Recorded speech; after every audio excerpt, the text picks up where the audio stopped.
tubona yuko hashobora kuba hariho inyinyurana hagati y'inyungu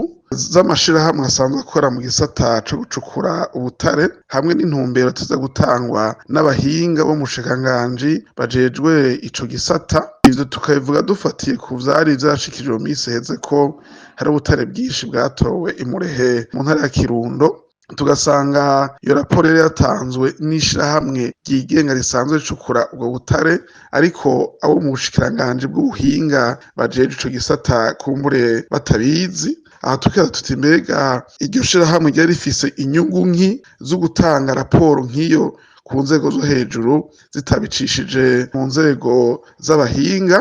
Ivyari bishitse rero aho abarongozi b'igisata kijejwe ubutare OBM hamwe n'abategetsi bamwe bo mu bushikiranganji bw'ubutare n'agataka baraye bakuwe,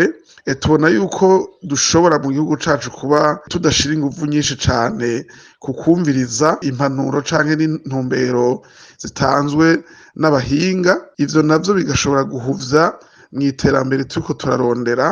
ari naco gituma dusaba abategetsi bo hejuru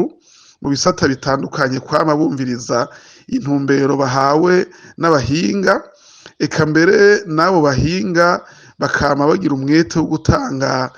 umuco ku kibazo cose, nubwo kumbure vyoshobora kuba vyobagirira ingaruka mbi, kuko kugira dushike kw'iterambere twiyemeje ni ngombwa yuko dukorera ku muco n'intumbero vyatanzwe n'abahinga.